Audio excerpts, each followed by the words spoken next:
Hello, crazy കപ്പിൾസിന്റെ പുതിയൊരു വീഡിയോയിലേക്ക് എല്ലാവർക്കും സ്വാഗതം. അങ്ങനെ ചിങ്ങമാസം വന്ന് ചേർന്നിരിക്കുകയാണ്. ഇന്നലെ ചിങ്ങം 1. പുതിയൊരു മാസത്തോടൊപ്പം തന്നെ നമുക്ക് പുതിയൊരു വർഷത്തിന്റെയും കൂടെ തുടക്കമാണ് അല്ലെ. എല്ലാവരും സാധാരണ നമ്മൾ ജാനുവരി 1 ആവുമ്പോഴാണ് ന്യൂ ഇയർ റെസൊല്യൂഷൻസ് ഒക്കെ എടുക്കുക. അപ്പൊ ഞാൻ വിചാരിച്ചു ഇത്തവണത്തെ ഈ ഒരു പുതുവർഷത്തില് നമുക്ക് ചെയ്യാൻ പറ്റുന്ന ഒരു കാര്യം, എല്ലാ വ്യക്തികൾക്കും എന്തെങ്കിലും ഒരു ആഗ്രഹം ഉണ്ടാവും അല്ലെ. നമുക്ക് എന്തെങ്കിലുമൊക്കെ നേടണം എന്ന് ജീവിതത്തിൽ ആഗ്രഹിക്കുന്ന ആളുകളായിരിക്കും എല്ലാവരും. പക്ഷെ നമുക്ക് ഒരുപാട് പ്രതിസന്ധികള് അല്ലെങ്കിൽ പലതരത്തിലുള്ള പ്രശ്നങ്ങളെയും നമുക്ക് അതിനകത്ത് മുന്നിൽ കാണേണ്ടി വരും. അതൊക്കെ നേരിടേണ്ടതായിട്ട് വരും. അപ്പൊ അവിടെയൊക്കെ നമുക്ക് നമ്മുടെ ആഗ്രഹങ്ങൾ നേടിയെടുക്കാൻ തടസ്സമായിട്ട് നിൽക്കുന്ന കാര്യങ്ങൾ ഉണ്ടാവും. ഈ ഒരു പുതുവർഷത്തിൽ നമുക്ക് ഒരുമിച്ച് ചേർന്ന് ഒരു റെസൊല്യൂഷൻ എടുക്കാം. നമുക്ക് ഈ ഒരു വർഷത്തിലുടനീളം സന്തോഷമായിട്ട് ഇരുന്നു കൊണ്ട് നമ്മുടെ ആഗ്രഹങ്ങളെ നേടിയെടുക്കാം. ഇതാണ് ഇന്നത്തെ വീഡിയോ. നമ്മുടെ സന്തോഷം നമ്മുടെ മാത്രം ഉത്തരവാദിത്തമാണ്. നമ്മളെ സന്തോഷിപ്പിക്കുക എന്നുള്ളത് നമ്മുടെ മാത്രം കടമയാണ്. ഇതിന് നമുക്ക് മറ്റാരുടെയും സഹായം തേടാൻ പറ്റില്ല. മറ്റാർക്കും അതിനകത്ത് നമ്മളെ പോലെ ഒരു അതിനകത്തൊരു ഉത്തരവാദിത്തം അല്ലെങ്കിൽ ആഗ്രഹം ഉണ്ടാവില്ല, നമ്മൾ ഹാപ്പി ആയിരിക്കുന്നിടത്തോളം. ഞാന് ഇതിനു മുമ്പ് ഒരു 2 വീഡിയോ ചെയ്തിട്ടുണ്ട്.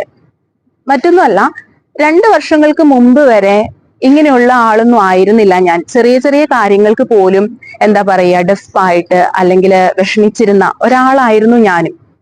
അപ്പോ ഒരുപാട് നമുക്ക് അതിനകത്ത് അങ്ങനെ പ്രശ്നങ്ങള് കാര്യങ്ങളൊക്കെ ഇങ്ങനെ വന്നുകൊണ്ടിരിക്കുമ്പോഴാണ് യൂട്യൂബില് ഓരോ വീഡിയോസ് സ്ക്രോൾ ചെയ്ത് ഇങ്ങനെ പോയിക്കൊണ്ടിരിക്കുമ്പോഴാണ് ലോ ഓഫ് അട്രാക്ഷൻ എന്ന് പറയുന്നത് എന്റെ കണ്ണിൽ പെട്ടത്.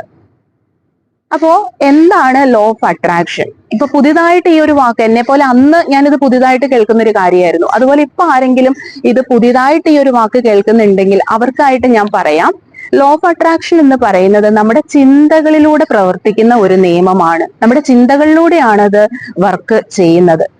നമ്മൾ ലോ ഓഫ് ഗ്രാവിറ്റി എന്നൊക്കെ പറയില്ലേ, ഇതിപ്പോ വിശ്വസിച്ചാലും ഇല്ലെങ്കിൽ പോലും നിലനിൽക്കുന്ന ഒരു പ്രപഞ്ച സത്യമാണ് ഈ ലോ ഓഫ് അട്രാക്ഷൻ എന്നൊക്കെ പറയുന്നത്. അതിപ്പോ നമ്മൾ എത്രത്തോളം ഇപ്പൊ അതിനകത്ത് ഞാൻ വിശ്വസിക്കുന്നില്ല. അപ്പൊ ആളുകളൊക്കെ പറയാറുണ്ട് ഈ ലോ ഓഫ് അട്രാക്ഷൻ എന്നൊക്കെ പറയുന്നത് ഇപ്പൊ കുറെ ആളുകൾ അങ്ങനെ കുറെ തട്ടിപ്പും വെട്ടിപ്പും ഒക്കെ ആയിട്ട് വന്നിട്ടുണ്ട്. കുറെ യൂട്യൂബിൽ കുറെ വ്യൂവേഴ്സിന് ഉണ്ടാക്കാൻ വേണ്ടിയിട്ടൊക്കെ ലോ ഓഫ് അട്രാക്ഷനുമായിട്ടൊക്കെ കുറെ പേര് ഇറങ്ങിയിട്ടുണ്ട് എന്നൊക്കെ പറയുന്ന ആളുകൾ ഉണ്ടാവും. ഇപ്പൊ ലോ ഓഫ് ഗ്രാവിറ്റി എന്ന് പറഞ്ഞു കഴിഞ്ഞാല് അതിനകത്ത് നമ്മൾ വിശ്വസിച്ചാലും ഇല്ലെങ്കിലും അത് വർക്കാവും അല്ലെ. ഞാനിപ്പോ ഒരു കല്ലെടുത്ത് മുകളിലേക്ക് എറിഞ്ഞിട്ട് അതിപ്പോ നിലത്തേക്ക് വീഴാൻ പോകുന്നൊന്നും ഇല്ല, ഞാനത് വിശ്വസിക്കുന്നില്ല എന്ന് പറഞ്ഞ് എറിഞ്ഞാൽ പോലും അത് നിലത്തേക്ക് തന്നെ വന്ന് പതിക്കും. ഇതേപോലെ തന്നെയാണ് ലോ ഓഫ് അട്രാക്ഷൻ. അതായത് നമ്മുടെ ചിന്തകള് നമ്മൾ ഉള്ളിലേക്ക് കൊടുക്കുന്നതായിട്ടുള്ള നമ്മുടെ ഇമോഷൻസ്, ഫീലിങ്സ്, അതിപ്പോ വിശ്വസിച്ചാലും ഇല്ലെങ്കിലും അവരുടെ ലൈഫിൽ അത് വന്നു ചേരും, റിയാലിറ്റിയിലേക്ക് വരും. പക്ഷെ റിയാലിറ്റിയിൽ വരുമ്പോ അവരത് ഞങ്ങൾ അങ്ങനെ ചിന്തിച്ചത് കൊണ്ടാണ് ഇങ്ങനെ വന്നു ചേർന്നത് എന്ന് അവര് വിശ്വസിക്കുന്നില്ല എന്ന് മാത്രമേ ഉള്ളൂ. അപ്പോ ഇതിനായിട്ട് നമ്മുടെ ഒരു കാര്യം എന്ന് വെച്ച് കഴിഞ്ഞാലുണ്ടല്ലോ, നിങ്ങൾ പറ്റുമെങ്കിൽ ഈ ഒരു ബുക്ക് ഒന്ന് വായിച്ചു നോക്കണം. അതായത് ജോസഫ് മർഫിയുടെ ഒരു ബുക്കാണ് the power of sub conscious mind. നമ്മുടെ ഉപബോധ മനസ്സിന്റെ ശക്തി ഉപയോഗിച്ചുകൊണ്ട് നമുക്ക് ആഗ്രഹങ്ങളെല്ലാം നമുക്ക് നേടിയെടുക്കാൻ പറ്റും. നമ്മുടെ ഉപബോധ മനസ്സിന് അത്രമാത്രം പവർഫുൾ ആയിട്ടുള്ള ഒരു കാര്യമാണ്, അത്രമാത്രം ശക്തി ഉണ്ട് അതിന്.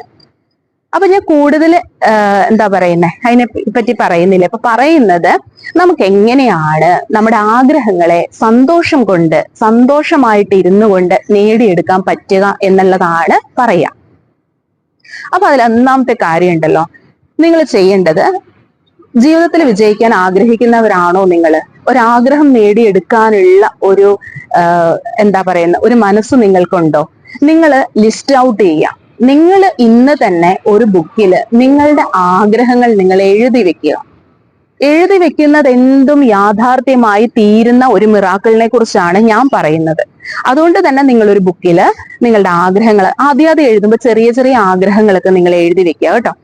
അതിനുശേഷം നിങ്ങൾ ചെയ്യേണ്ട ഒരു കാര്യം എന്ന് വെച്ച് കഴിഞ്ഞാൽ, നമ്മളത് വിഷ്വലൈസ് ചെയ്യുക. വിഷ്വലൈസ് ചെയ്യാന്ന് പറഞ്ഞാൽ നമ്മുടെ ഈ ആഗ്രഹങ്ങളൊക്കെ യാഥാർത്ഥ്യമായി തീരുന്നതിനെ കുറിച്ച് നമ്മൾ സ്വപ്നം കാണുക. അത് റിയാലിറ്റിയിലേക്ക് വന്നു ചേരാൻ പോവുകയാണ് എന്ന് നമ്മുടെ മനസ്സിനോട് പറയുക. ഇനി ഇതിനകത്ത് എന്തുകൊണ്ടാണ് സന്തോഷമായിട്ടിരിക്കണം, ഈ സന്തോഷമായിട്ടിരിക്കുന്നതും ഈ ആഗ്രഹങ്ങൾ നേടിയെടുക്കുന്നതും തമ്മിൽ എന്താണ് ബന്ധം? ഫോർ എക്സാമ്പിൾ ഞാൻ പറയാം. ഒരു ശരാശരി മനുഷ്യൻ ആഗ്രഹിക്കുന്ന കാര്യങ്ങൾ എന്തൊക്കെയായിരിക്കും? പണം, നല്ലൊരു ജോലി, വീട്, സ്വന്തമായിട്ട് വീടില്ലാത്തവരാണെങ്കിൽ വീട്, വാഹനം, അല്ലെ, വിവാഹം, അതായത് നല്ലൊരു ലൈഫ് പാർട്ട്ണർ നമ്മുടെ ലൈഫിലേക്ക് വന്നു ചേരുക. ഇതൊക്കെയാണ് ഒരു ശരാശരി മനുഷ്യന്റെ ആഗ്രഹം എന്ന് പറയണേ. ഞാൻ ഇപ്പൊ ഈ പറഞ്ഞ കാര്യങ്ങൾക്കൊക്കെ ഏതാ? പണം, അതുപോലെ ജോലി, വാഹനം, വീട്, ഈ പറയുന്ന കാര്യങ്ങളെല്ലാം ഹൈ വൈബ്രേഷൻ ഫ്രീക്വൻസി ഉള്ളതാണ്. ഇതിന് ഓരോന്നിനും അതിൻ്റെതായ എനർജി ഉണ്ട്. ഞാൻ പറഞ്ഞില്ലേ, നമ്മുടെ പ്രപഞ്ചത്തിലുള്ള എല്ലാത്തിനും എന്തുണ്ട്? ഒരു എനർജി ഉണ്ട്. അപ്പൊ ഈ പറയുന്ന കാര്യങ്ങളൊക്കെ ഒരു ഹൈ വൈബ്രേഷണൽ ഫ്രീക്വൻസിയിൽ നിൽക്കുന്ന കാര്യങ്ങളാണ്. ഇനി നമ്മൾ എവിടെയാ നിൽക്കുന്നത്? നമ്മൾ ലോയിലാണ് നിൽക്കുന്നത്. നമ്മൾ ആഗ്രഹിക്കുന്ന കാര്യങ്ങള് ഈ പറയുന്ന ഹൈ വൈബ്രേഷൻ ഫ്രീക്വൻസിയിലാണെങ്കിൽ നമ്മൾ നിൽക്കുന്നത് ഇവിടെയാണ്. അപ്പൊ ഒരിക്കലും ഈ ഹൈ വൈബ്രേഷനിൽ ഉള്ളത് താഴേക്ക് വന്ന് നമ്മളിലേക്ക് ലയിച്ചു ചേരുകയല്ല ചെയ്യുന്നത്. നമുക്കൊരു ആഗ്രഹം ഉണ്ടെങ്കിൽ അത് രണ്ട് രീതിയിൽ നമുക്ക് നേടിയെടുക്കാം. ഒന്ന്, നമുക്ക് ആഗ്രഹത്തിന്റെ പിന്നാലെ നമുക്ക് അത് ചേസ് ചെയ്ത് നമുക്ക് ഹാർഡ് വർക്ക് ചെയ്ത് നിരന്തരം അതിനായിട്ട് പരിശ്രമിച്ച് നമുക്ക് അതിന്റെ പിന്നാലെ പോകാം. രണ്ട്, വളരെ ഈസി ആയിട്ട് യാതൊരു എഫേർട്ടും എടുക്കാതെ തന്നെ നമുക്ക് അവയൊക്കെ നമ്മളിലേക്ക് അട്രാക്ട് ചെയ്യാം. ഈ രണ്ടാമത് പറഞ്ഞ കാര്യമാണ് ലോ ഓഫ് അട്രാക്ഷനിൽ വർക്ക്ഔട്ട് ചെയ്യുക. അതിനായിട്ട് എന്ത് ചെയ്യണം? ഈ ഹൈ വൈബ്രേഷണൽ ഫ്രീക്വൻസിയിലേക്ക് നമ്മൾ ഉയരണമെങ്കിൽ നമ്മൾ ഹൈ പോസിറ്റീവായി മാറണം. എന്ന് വെച്ചാൽ നമ്മുടെ വൈബ്രേഷൻ ഫ്രീക്വൻസി ഉയർത്തുന്ന കാര്യമാണ് സന്തോഷം. നമ്മൾ എപ്പോഴും ഗ്രാറ്റിറ്റ്യൂഡ് ഉള്ളവരായി മാറുന്നത്. എന്ന് വെച്ചാൽ നമുക്കുള്ള അനുഗ്രഹങ്ങൾക്ക് നമ്മൾ നന്ദി പറയുന്നവരാണ് എങ്കിൽ നമ്മുടെ വൈബ്രേഷൻ ഫ്രീക്വൻസി ഉയരും. ഒരു പോസിറ്റീവ് മൈൻഡ് ചിന്താഗതി ഉള്ളവരാണ് എങ്കിൽ, നല്ല ചിന്തകൾ ഉള്ളവരാണെങ്കിൽ നമ്മുടെ വൈബ്രേഷൻ ഫ്രീക്വൻസി ഉയർന്നുയർന്ന് ഇതിനോട് മാച്ച് ആവുകയും നമുക്ക് ഈ പറയുന്ന കാര്യങ്ങൾ ഈസി ആയിട്ട് നമുക്ക് അച്ചീവ് ചെയ്യാനായിട്ട് അത് ഓട്ടോമാറ്റിക്കലി നമ്മളിലേക്ക് അട്രാക്ട് ചെയ്യുകയും ചെയ്യും. നിങ്ങൾ കുറച്ചു പേരെങ്കിലും ചിന്തിച്ചിട്ടുണ്ടോ? ഈ പണമുള്ള ആളുകള് അല്ലെങ്കിൽ റിച്ച് ആയിട്ടുള്ള ആളുകൾ എന്നും റിച്ച് ആയിട്ട് തന്നെ, അവരെന്നും ധനികരായിട്ട്, അവർക്ക് സമ്പൽ സമൃദ്ധി, അവര് നല്ല ആർഭാടമായിട്ട് വളരെ സന്തോഷമായിട്ട് അവർ കഴിയുന്നു. ചില ആളുകളെ സംബന്ധിച്ചിടത്തോളം അവർക്ക് എന്നും കഷ്ടപ്പാടും ദുരിതവും മാത്രമാണ്. കുറച്ചൊരു പൈസ എങ്ങനെയെങ്കിലുമൊക്കെ ഒരു പണി ചെയ്ത ഒരു പൈസ ബാങ്കിലേക്ക് നമ്മുടെ എന്താ പറയാ അക്കൗണ്ടിലേക്ക് വന്നു കഴിഞ്ഞാൽ തന്നെ തൊട്ടടുത്ത ദിവസം കുടുംബത്തിൽ ആർക്കെങ്കിലും എന്തെങ്കിലും അസുഖങ്ങളായി കാര്യങ്ങളായി ഹോസ്പിറ്റലിൽ പോയി ആ പൈസ എവിടെ തീർന്നു? എന്താ ദൈവം എനിക്ക് മാത്രം ഇങ്ങനെ ദുരിതങ്ങൾ തരിക? എന്താ എനിക്ക് മാത്രം ഇങ്ങനെ കഷ്ടപ്പാട് തരിക? ഞാൻ ആരെയും ഒന്നും ദ്രോഹിച്ചിട്ടില്ലല്ലോ, എല്ലാവർക്കും നല്ലതിന് വേണ്ടിയിട്ട് മാത്രം ചെയ്തിട്ടും എനിക്ക് മാത്രം എന്താ ദൈവം ഇങ്ങനെ തരുന്നേ എന്ന് ചിന്തിക്കുന്ന ആളുകൾ ഉണ്ടെങ്കിൽ നമ്മൾ അതിനെ പഴിക്കുന്നത് എന്താ? ഓ, എന്റെ തലവിധി ഇങ്ങനെയൊക്കെയാണ്, എന്റെ തലയിലെഴുത്ത് ഇങ്ങനെയൊക്കെയാണ് എന്ന് പറഞ്ഞ് നമ്മൾ അതിനെ പഴിക്കും. ഒരിക്കലും അങ്ങനെയല്ല. നമ്മുടെ വിധിയെ മാറ്റിമറിക്കാൻ, അല്ലെങ്കിൽ ഈ വിധി എന്ന് പറയുന്നതിനെ നിർണയിക്കുന്നത് നമ്മുടെ പ്രവൃത്തിയും നമ്മുടെ ചിന്തകളും തന്നെയാണ്. അതിനകത്ത് യാതൊരു സംശയവും. അപ്പൊ അതുകൊണ്ടാണ് ഞാൻ പറഞ്ഞത്, നമ്മൾ എന്ത് ചെയ്യണം? ഇന്ന് തുടങ്ങി നമ്മുടെ വൈബ്രേഷണൽ ഫ്രീക്വൻസി ഹൈ ആക്കുക. അതിനാണ് എപ്പോഴും നമ്മൾ സന്തോഷമുള്ളവരായിട്ടിരിക്കാൻ പറയുന്നത്. കഴിഞ്ഞ 2 വീഡിയോയിൽ ഞാൻ എങ്ങനെയൊക്കെ നമുക്ക് സന്തോഷം കണ്ടെത്താം എന്നുള്ള കാര്യങ്ങളെ കുറിച്ച് പറയുന്നുണ്ട്. മെഡിറ്റേഷൻ, ഗ്രാറ്റിറ്റ്യൂഡ്, അതായത് നമ്മൾ ശരിയായ രീതിയിൽ ഉറങ്ങുന്നതിലൂടെ, നമ്മുടെ കാര്യങ്ങൾ കൃത്യമായി പ്ലാൻ ചെയ്യുന്നതിലൂടെ, നമുക്ക് കിട്ടുന്ന ഇൻകത്തിനനുസരിച്ച് നമ്മൾ ചെലവഴിക്കുന്നതിലൂടെ ഒക്കെ നമുക്ക് ഈ പറയുന്ന സന്തോഷം പല രീതിയിൽ നമുക്ക് കണ്ടെത്താൻ പറ്റും. അത് നമ്മൾ നിലനിർത്തിക്കൊണ്ട് പോവാം. ഇനി ഇവിടെ വരുന്ന ഒരു പ്രശ്നം ഇതാണ്, എപ്പോഴും സന്തോഷമായിരിക്കുക എന്ന് പറയുമ്പോഴും ഇപ്പൊ ഞാൻ എന്റെ ചിന്തകളെ എല്ലാം ഞാൻ പോസിറ്റീവ് ആക്കി, ഞാൻ എല്ലാവർക്കും നല്ലത് മാത്രം ചെയ്ത്, അല്ലെങ്കിൽ എപ്പോഴും പോസിറ്റീവായി ചിന്തിച്ചു പോകുമ്പോഴും ഓപ്പോസിറ്റ് നിന്നുള്ള ഒരു കൂട്ടം ആളുകള് നെഗറ്റീവ്സ് നമ്മുടെ നേർക്ക്, അതായത് കുറ്റപ്പെടുത്തലുകളായിട്ട്, പഴിചാരലുകളായിട്ട്, നെഗറ്റീവായിട്ട്, അപവാദങ്ങളായിട്ട് ഒക്കെ നമുക്ക് നേരെ തിരിയുന്നത്.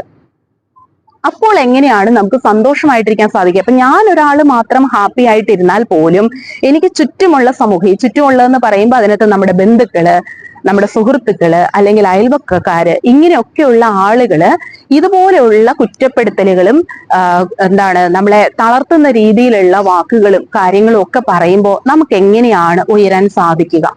അതുള്ള കാര്യം ഞാൻ പറയുന്നേ. നിങ്ങൾ ഒരു കാര്യം ചിന്തിച്ചു നോക്കിയാൽ, നമ്മൾ പറയില്ലേ, മാങ്ങയുള്ള മാവില് മാത്രമാണ് ആളുകൾ കല്ലെറിയുള്ളൂ. നിങ്ങൾക്ക് മേൽ ആരെങ്കിലും ഒരു നെഗറ്റീവ് ആയിട്ട് ആരോപിക്കുന്നുണ്ടെങ്കിൽ ഒന്നാമത്തെ കാര്യം നിങ്ങൾ ചിന്തിക്കേണ്ടത്, അവർക്ക് നിങ്ങളെ ഭയമാണ്. നിങ്ങൾക്കൊരു കഴിവുണ്ട്, നിങ്ങൾ അത് അച്ചീവ് ചെയ്യാൻ പോകുന്നു, നിങ്ങൾ നല്ല നിലയിലേക്ക് ഉയരാൻ പോകുന്നു, നിങ്ങൾ എന്തൊക്കെയോ നേടിയെടുക്കുമെന്നുള്ള അവരുടെ ഭയം അല്ലെങ്കിൽ അവരുടെ വിശ്വാസം, അതാണ് നിങ്ങൾക്ക് നേരെ എന്തായി വരിക, നെഗറ്റീവ്സ് ആയി വരിക.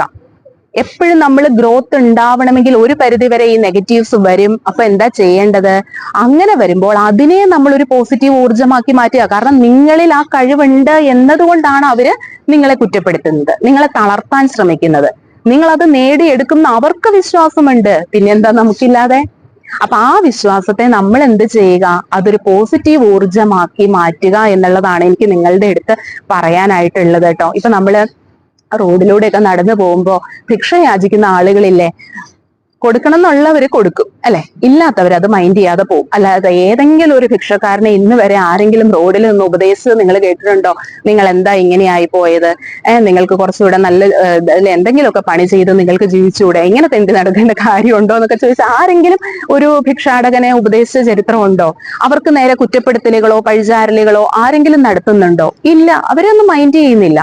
അപ്പോ എപ്പോഴും കുറ്റപ്പെടുത്തലുകളും അല്ലെങ്കിൽ ഇതുപോലുള്ള നെഗറ്റീവ്സും വരുമ്പോ ഒരു കാര്യം ഓർത്തോളുക, നിങ്ങൾ ഉയരങ്ങളിലേക്ക് എത്താൻ പോകുന്നു, നിങ്ങൾ ലക്ഷ്യസ്ഥാനത്തിലേക്ക് പോയിക്കൊണ്ടിരിക്കുന്നു, നിങ്ങൾ അത് നേടിയെടുക്കുമെന്ന് അവര് ഭയപ്പെടുന്നു. അതാണ് നിങ്ങൾക്ക് മേലെ കുറ്റപ്പെടുത്തലുകളായി വരുന്നത്. അപ്പൊ തളരുകയല്ല വേണ്ടത്, അവരുടെ ആ വിശ്വാസത്തെ, ആ ഭയത്തെ നമ്മൾ എന്ത് ചെയ്യുക, അതിനെ പോസിറ്റീവ് ആക്കി മാറ്റുക. ഓക്കെ, അതിനൊക്കെ നമ്മളൊരു ചെറു ചിരിയോടെ, നമുക്ക് ശത്രുക്കൾക്ക് കൊടുക്കാൻ പറ്റുന്ന ഏറ്റവും നല്ല സമ്മാനം എന്താണെന്നറിയോ? പുഞ്ചിരിക്കുക. നമ്മൾ സന്തോഷമായിട്ട് ജീവിച്ച് കാണിച്ചു കൊടുക്കുമ്പോഴാണ് അവർക്കത് എന്താ പറയാ, അവർക്കതൊരു ഇറിറ്റേഷനായി മാറുന്നത്. അതാണ് അവരെ തളർത്തുന്നത്. അതാണ് നമ്മുടെ ശത്രുക്കൾക്ക് നമുക്ക് കൊടുക്കാൻ പറ്റുന്ന ഒരു കാര്യം.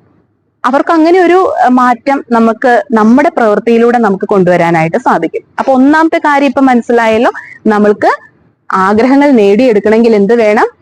ആ ആഗ്രഹങ്ങൾ ഏതൊക്കെയാണോ അതിനൊരു എനർജി ഉണ്ട്, ആ വൈബ്രേഷണൽ ഫ്രീക്വൻസിയിലേക്ക് നമ്മുടെ എനർജി കൊണ്ടുവരണം. ആ എനർജി കൊണ്ടുവരാനായിട്ട് എപ്പോഴും സന്തോഷമായിട്ടിരിക്കുക എന്നുള്ളൊരു കാര്യം ഓർക്കുക. ഇനി രണ്ടാമത്തെ കാര്യം ഞാൻ പറയട്ടെ, തീരുമാനമെടുക്കാനുള്ള കഴിവ്. സ്വന്തമായിട്ട് തീരുമാനമെടുക്കാനുള്ള ഒരു കഴിവ് എല്ലാ ആളുകൾക്കും ഉണ്ടാവേണ്ടതാണ് കേട്ടോ. അഭിപ്രായങ്ങളൊക്കെ നമുക്ക് കേൾക്കാം, എല്ലാവരുടെ ഭാഗത്തും നമുക്ക് അഭിപ്രായം സ്വീകരിക്കാം. ഉപദേശിച്ചോട്ടെ, ഉപദേശിക്കുന്നവർ ഉപദേശിച്ചോട്ടെ, ആർക്കും കേൾക്കാൻ താല്പര്യമില്ലാത്ത കാര്യമാണെങ്കിലും അത് നമുക്ക് കേൾക്കാം. പക്ഷെ ഇതിനൊക്കെ ഒരു ബൗണ്ടറി നമ്മൾ സെറ്റ് ചെയ്യണം.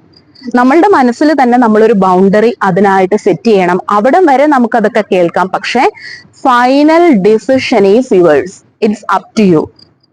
അവസാനം എടുക്കുന്ന ആ ഒരു തീരുമാനം എന്ന് പറയുന്നത് നിങ്ങൾ തന്നെ ആയിരിക്കണം ആ ഒരു തീരുമാനം എടുക്കുക. ഒരിക്കലും മറ്റുള്ളവരുടെ അഭിപ്രായങ്ങൾക്ക് അനുസരിച്ച് സഞ്ചരിക്കുന്ന, അതിനനുസരിച്ച് ചലിക്കുന്ന ഒരു വസ്തുവായി നിങ്ങൾ മാറിക്കഴിഞ്ഞാൽ അവരുടെ ചരടിന്റെ അറ്റത്ത് കിടന്ന് അങ്ങോട്ടും ഇങ്ങോട്ടും ചാടി കളിക്കുന്ന ഒരു റോള് മാത്രമേ നിങ്ങൾക്ക് ഉണ്ടാവുള്ളൂ എന്നുള്ളത് ചിന്തിക്കുക.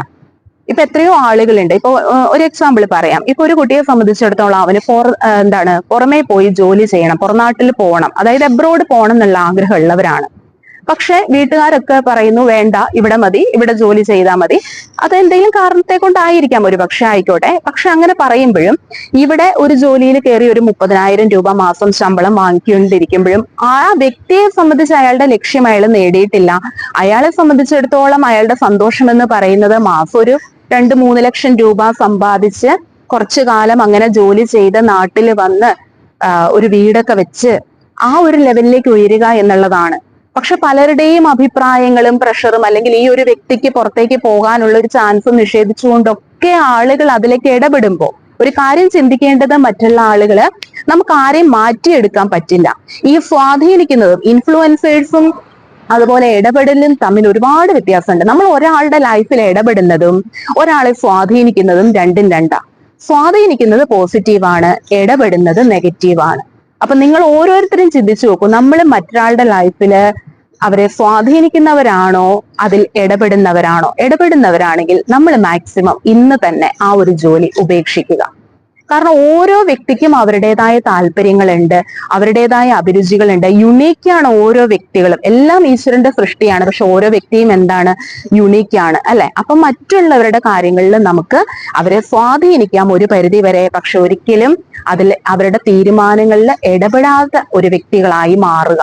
അപ്പൊ സ്വന്തമായിട്ട് തീരുമാനം എടുക്കാനുള്ള ഒരു കഴിവ് എല്ലാവർക്കും ഉണ്ടാവണം. ഈ രണ്ട് കാര്യങ്ങൾ ശ്രദ്ധിച്ചാൽ നമുക്ക് ജീവിതത്തിൽ വിജയിക്കാൻ സാധിക്കും, ഒരു സംശയവും. അപ്പൊ ഇന്ന് തുടങ്ങി നമുക്ക് ഈ ഒരു പുതുവർഷത്തില് നമുക്കൊരു എന്താ പറയാ, ഒരു റെസൊല്യൂഷൻ ആയിട്ട് നമുക്ക് എടുക്കാം. ഒന്ന്, നമ്മൾ ഇന്ന് തുടങ്ങി എപ്പോഴും ഹാപ്പി ആയിട്ടിരിക്കും, എല്ലാ കാര്യത്തിലും നമ്മൾ സന്തോഷമായിട്ടിരിക്കും, അതിനുള്ള കാര്യങ്ങൾ നമ്മൾ ചെയ്യും.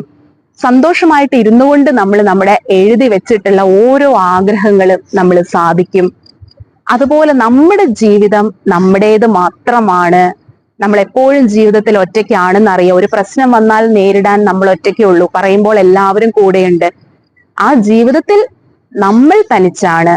അതുകൊണ്ട് തന്നെ ആ ജീവിതത്തില് നമ്മളെ സംബന്ധിക്കുന്ന ഓരോ കാര്യത്തിലും, ഒരു കോഴ്സ് തിരഞ്ഞെടുക്കുമ്പോഴാണെങ്കിലും, ഒരു ജോലി ചെയ്യുമ്പോഴാണെങ്കിലും, വിവാഹ ജീവിതത്തെ സംബന്ധിച്ചാണെങ്കിലും ഒക്കെ ഒരു ഫൈനൽ ഡിസിഷൻ എന്ന് പറയുന്നത് നമ്മൾ തന്നെ എടുക്കാനായിട്ട് ശ്രമിക്കുക. ആദ്യമൊക്കെ ഈ തീരുമാനങ്ങൾ എടുക്കുമ്പോൾ ഒരുപാട് ആളുകൾ കുറ്റപ്പെടുത്തും. എന്തൊരു ഭ്രാന്തൻ തീരുമാനമാണ് എന്നൊക്കെ പറഞ്ഞ് കളിയാക്കുന്നവരുണ്ടാവും, കുറ്റപ്പെടുത്തുന്നവരുണ്ടാവും. പക്ഷെ നിങ്ങളുടെ തീരുമാനത്തിൽ നിങ്ങൾ നാളെ ഒരു കാലത്ത് റിഗ്രറ്റ് ചെയ്യില്ല എന്ന് ഉറപ്പുണ്ടെങ്കിൽ, നിങ്ങളുടെ സന്തോഷത്തിന് വേണ്ടി എടുത്ത ഒരു തീരുമാനമാണത്, അത് നിങ്ങളെ നാളെ ഒരു കാലത്ത് കുറ്റബോധത്തിലേക്ക് നയിക്കില്ല എന്ന ഉറച്ച ഒരു ബോധ്യമുണ്ടെങ്കിൽ നാളെ അവരത് അക്സെപ്റ്റ് ചെയ്യും. ഇപ്പൊ നേരെ വന്ന് നമ്മളുടെ അടുത്ത് ഈഗോ കാരണം പറയണമെന്നൊന്നുമില്ല, നിങ്ങൾ അന്ന് എടുത്ത തീരുമാനം നന്നായിരുന്നു കേട്ടോ എന്ന് പറയണമെന്നൊന്നുമില്ല. പക്ഷെ ഭാവിയിൽ അവരത് എന്ത് ചെയ്യും? അവരത് അക്സെപ്റ്റ് ചെയ്യുന്നതായിട്ട് നമുക്ക് കാണാൻ സാധിക്കും. അപ്പൊ അതുകൊണ്ട് തന്നെ ലോ ഓഫ് അട്രാക്ഷന്റെ ഈ ഒരൊറ്റ കാര്യമാണ് ഞാൻ ഇന്നത്തെ ഈ ഒരു വീഡിയോയിൽ പറഞ്ഞിട്ടുള്ളൂ. എല്ലാവരും ഹാപ്പി ആയിട്ടിരിക്കുക, പോസിറ്റീവ് ആയിട്ടിരിക്കുക.